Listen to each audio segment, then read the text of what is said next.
삶을 살아낼 수 있도록 우리 주님 은혜 내려 주옵소서. 온갖 거짓이 가득한 이 세상 속에서 저희들로 하여금 진리를 따라 진실함으로 승리하며 살아갈 수 있도록 주님께서 은혜 내려 주옵시사. 진리의 빛을 비추고 아버지 하나님께 영광, 우리에게는 은혜와 축복이 될 수 있도록 주님 역사하여 주시옵소서.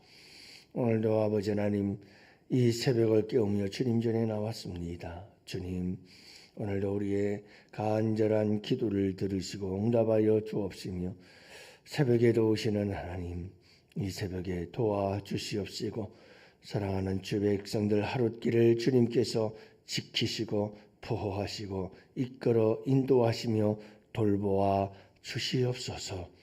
그리하실 우리 주님을 찬양하오며 우리 구주 예수님 이름으로 감사하며 기도합니다. 아멘. 우리 하나님 말씀을 함께 봅니다. 고린도후서 5장 우리 11절과 12절 말씀 함께 봅니다. 11절 12절 다 같이 함께 한 목소리로 말씀 받들어 읽습니다. 우리는 주의 두려우심을 알므로 사람들을 권면하거니와 우리가 하나님 앞에 알리어졌으니 또 너희의 양심에도 알리어지기를 바라노라.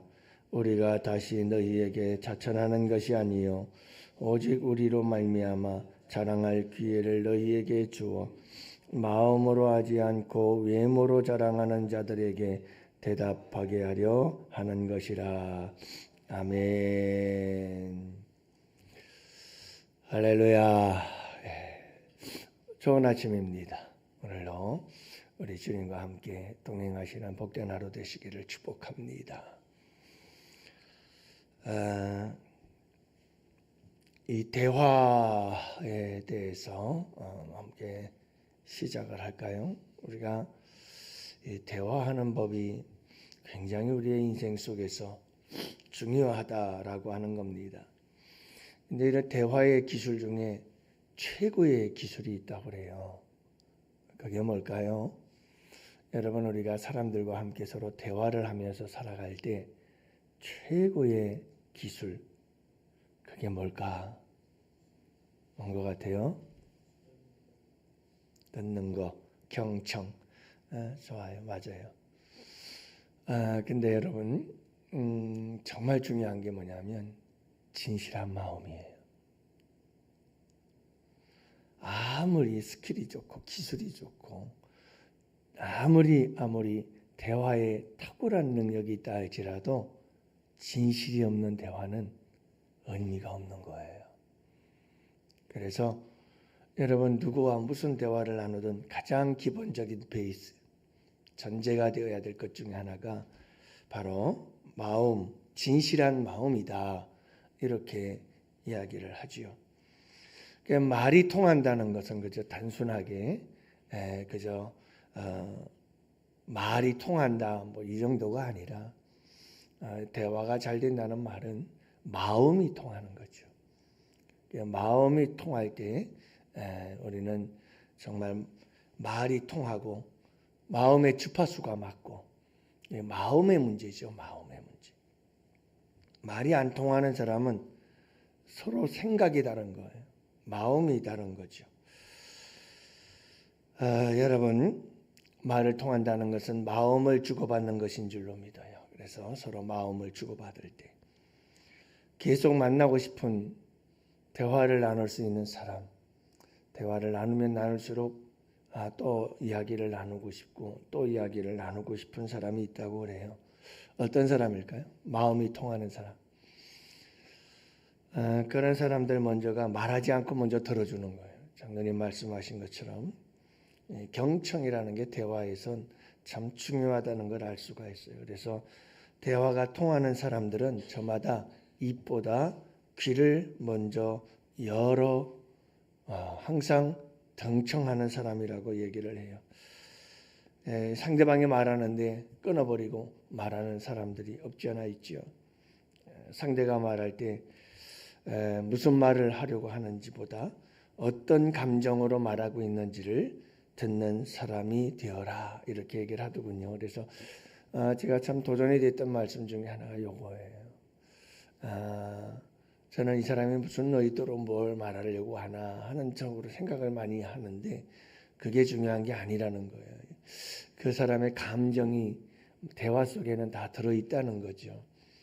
지금 이 사람은 어떤 마음, 어떤 감정을 가지고 이야기를 하는가 하는 걸 잘 듣는 게 굉장히 중요하다는 거죠. 그죠? 거기에다 잘 공감을 하면서 호응을 해줘라. 참 쉽지 않았겠네요. 그 상황이라면 참 나라도 굉장히 힘들었을 것 같네요. 하고 상대방의 그 감정 담겨져 있는 대화 속에 담겨져 있는 감정에 같이 이렇게 공감을 해주면 정말 그 사람으로서는 이 사람 너무너무 대화가 통한다. 이 사람과 늘 이야기를 하고 싶다 하는 그런 사람이 될 수 있다는 거죠. 두 번째는 말보다는 질문을 많이 하라는 거예요.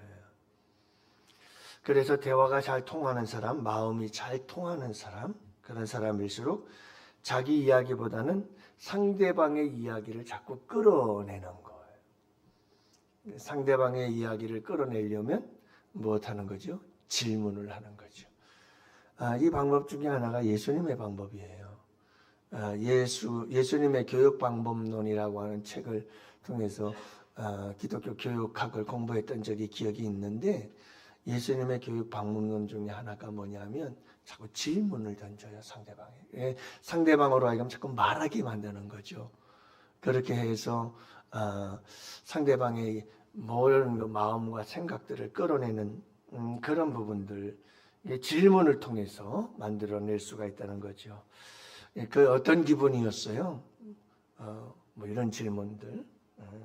그걸 선택하게 된 이유가 뭐죠? 하고 이렇게 묻는 거예요. 자꾸 물으면 상대방의 마음과 생각을 스스로 드러낼 수 있도록 그렇게 따뜻한 관심을 보여준다고 그래요. 이게 이런 질문들 하나하나가 그러면서 상대방에게는 관심을 그러면서도 상대방의 마음과 상황들을 우리가 알 수 있는 좋은 따뜻한 대화법이다 이렇게 이야기를 하지요. 세 번째가 뭐냐면 상대방의 말에 온도를 맞추어 주어라 이렇게 얘기를 합니다. 그래서 여러분 상대방이 좀 진지할 때에는 나도 진지해야죠. 상대방은 진지한데 나는 그냥 아무렇지도 않도록 생각하고 행동하면 안 되잖아요. 서로 진지하게 이야기할 때는 나도 진지한 모습으로 들어주고 가벼울 때에는 나도 가볍고 편하게 들어줄 수 있어야 되는데 상대방은 가볍게 얘기하는데 나는 심각하게 들으면 서로 이게 통하지 않고 맞지를 않는 거예요.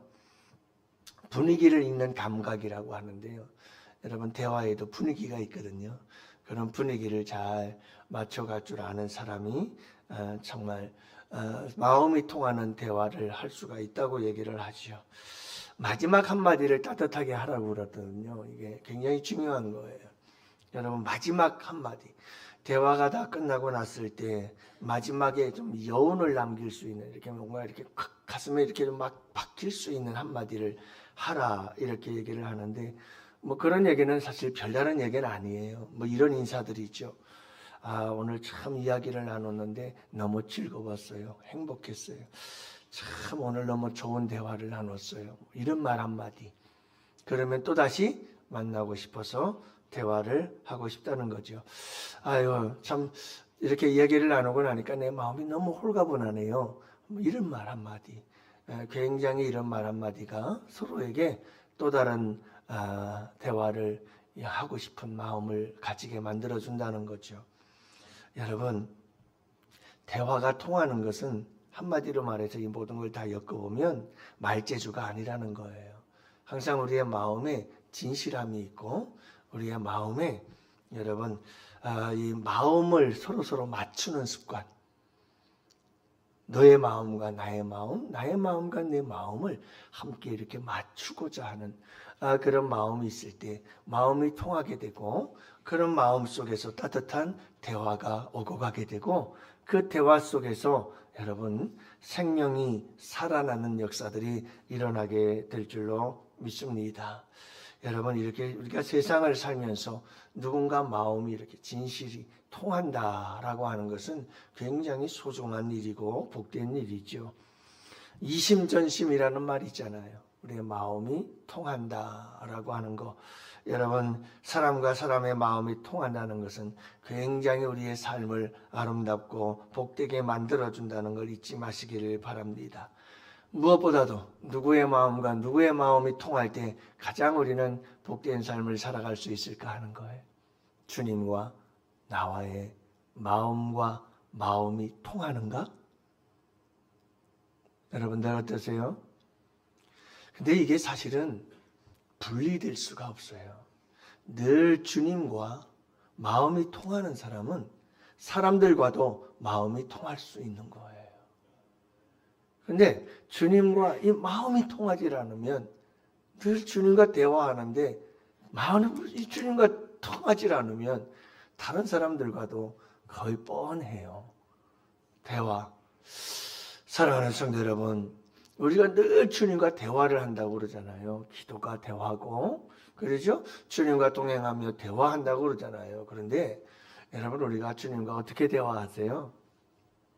참 아름다운 대화를 나눌 수 있기를 바라고 마음과 마음이 통할 수 있기를 축복합니다.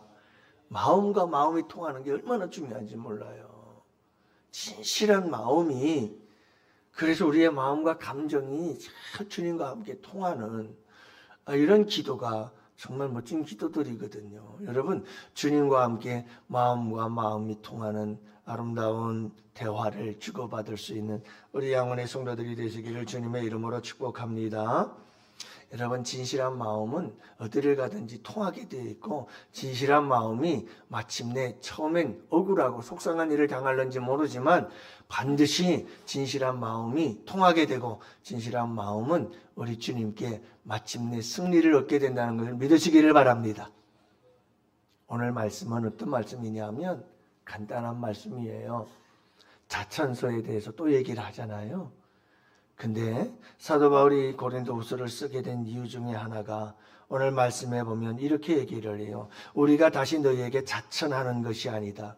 내가 뭐 너희들에게 자천서를 가지고 온 사람들처럼 자천서를 나에게 보여주려고 하는 것이 아니다 이거예요. 그러면서 오직 우리로 말미암아 자랑할 기회를 너희에게 주기를 원한다. 내가 너희들에게 자랑하려고 하는 게 뭔지 아느냐? 자, 마음으로 하지 않고 외모로 자랑하는 자들에게 대답하게 하려는 것이다. 이 말이 무슨 말이죠? 외모로 자랑하는 자들이 있었어요. 누구예요? 외모로 자랑하는 자들에게 내가 대답하려고 한다. 바로 추천서를 가지고 온 자들이에요. 고린도 교회에 예루살렘 교회에서 추천서를 써줘가지고 그 추천서를 받아가지고 이 사람들은 교회 지도자라고 하는 어떤 추천사, 이 예루살렘 교회에서 파송한 사람이라는 어떤 추천서를 가지고 와가지고 고린도 교회에 실권을 쥐고 그 교회를 주도적으로 움직이려고 하는 자들이 있었단 말이에요. 추천서에 대한 이야기를 자꾸 하는 것에 대해 얘기를 했잖아요. 사도 바울은 그 얘기예요. 내가 그들에게 대답하고 싶다. 그들은 외적인 이제 추천서라고 하는 외적으로 드러난 어떤 문서, 서류 이런 권한을 가지고 와가지고 교회를 지배하려고 하는 이런 그들을 향해서 사도 바울은 무슨 말을 하냐면 나는 진실한 마음으로 그들에게 너희들에게 내가 어떤 게 추천서냐? 이 추천서를 가지고 온 자들에게 나는 너희들보다 더 좋은 추천서가 있다. 그러면서 고린도 교회 성도들에게 여러분들도 아시지 않느냐? 그 추천서가 뭐다? 진실한 마음이다. 내가 고린도 교회를 세우고 지금까지 사역할 때 내 진실한 마음을 여러분들이 다 알지 않느냐? 그 말이에요. 그 말이에요. 여러분, 그래서 13절 이하의 말씀에도 보면 우리가 미쳤어도 주님을 위해서 미치고, 그렇죠? 미쳤어도 너희를 위해서 미친 거다. 사도 바울이 그런 얘기를 하면서 정신이 온전해도 너희를 위한 것이고 내가 미쳤어도 주님을 위한 것이고 그러면서 그 진실함을 얘기를 해요. 진실함을 얘기를 해요. 사랑하는 성도 여러분, 외적인 것 가지고 자랑하는 사람, 그러나 내적인 진실함을 가지고 마음을 가지고 여러분 살아가는 사람들, 그들에게 여러분 우리가 무엇으로 이길 수 있느냐 이거예요. 너희에게 주어서 마음으로 하지 않고 외모로 자랑하는 자들, 이렇게 얘기를 하잖아요. 그러니까 사도 바울은 내가 외적인 것, 외모, 추천서 갖고 자랑하는 너희들을 내가 무엇과 싸우리라? 내 진실함을 갖고 싸우리라. 내 마음의 진실함. 마침내 무엇이 이기리라? 마음의 진실함이 이길 것이다. 여러분 항상 이 말씀을 기억하며 살았으면 좋겠어요. 오늘 이 하루를 살아갈 때 여러분 다른 사람들은 뭔가 외적인 힘, 그리고 어떤 외적인 어떤 사회적 신분이나 권력이나 어떤 재물이나 뭐 이런 것들을 가지고 사람들은 막 뭔가를 과시하려고 하고 막 힘을 가지고 쥐어 흔들려고 하고 하는 이런 부분들이 있어요. 그러나 정말 우리에게 강력한 힘은 뭐냐 하면 여러분 진실한 마음이 이긴다 하는 걸 여러분들이 잊지 말았으면 좋겠어요. 사랑하는 성도 여러분, 오늘 이 하루를 살아갈 때에도 여러분 진실한 마음이 중요해요. 진실한 마음이 중요해요. 추천서 정도 이런 거 가지고 써가지고 와가지고 봐라 내가 이렇게 추천서가 있지 않냐 뭐 하면서 이런 외적인 자랑거리 가지고 큰 소리 치는 것보다는 여러분 정말 진실함이 끝내 이기고 승리한다는 것을 잊지 마시기를 바랍니다. 살다 보면 이런 사도 바울처럼 억울한 일이 있어요. 여러분 사도 바울이 그렇게 진실하게 열심히 사역했는데도 불구하고 추천서 하나 갖고 온 사람들 때문에 여러분 이 교회의 지도자라고 하는 부분들이 밀려나고 쫓겨나고 그가 전한 복음이 위험을 당한 이런 일들이 벌어지잖아요. 그렇지만 사도 바울은 여러분 진실한 마음으로 끝까지 싸워 승리하겠다고 고백하는 이런 모습들을 바라보면서 여러분 우리에게 중요한 것은 진실은 반드시 드러나요. 반드시 드러납니다. 여러분 이 땅 위에 사는 날 동안에 진실이 안 드러나더라도 누구 앞에 드러나요? 주님 앞에 다 드러나게 돼 있어요. 주님은 다 보고 알고 계시기 때문이죠. 그리고 심판대 앞에 섰을 때 다 드러나게 될 줄로 믿습니다. 그러므로 여러분 오늘 이 하루를 살아갈 때에도 대화도 마음도 생각도 말 한마디 언어도 여러분 행동 하나하나도 모두 주 앞에서 진실하게 행동할 줄 아는 우리 양원의 성도들 되실 수 있기를 축복합니다. 여러분 그 진실이 승리하고 성공하고 이기게 한다는 것을 잊지 마시기를 바랍니다. 외적이고 거짓적이고 가식적인 사람들이 이기는 것 같지만 여러분 그렇지 않아요. 그렇지 않아요. 여러분 외식적이고 가식적이며 거짓된 자들의 어떤 행동 속에서도 처음에는 사람들이 속고 사람들이 다 여러분 나를 힘들게 할 수는 있을지 모르지만 진실은 항상 이기고 승리한다는 것을 잊지 마시고 여러분들 오늘 이 하루도 어디 가서 뭘 하든지 진실한 마음을 가지고 우리 주님과 함께 마음이 통하는 아름다운 성도들이 되시기를 주님의 이름으로 축복합니다. 오늘도 우리 환우들을 위해서 기도합시다. 또 나라와 민족을 위해서 기도하시고 우리 교회 여러분 부흥과 성장의 역사가 계속해서 이루어지고 사랑으로 하나 되어지는 아름다운 공동체가 되게 하여 주옵시고 여러분들의 기도의 제목 오늘도 새벽에 도우시는 주님께서 역사하여 주시옵소서.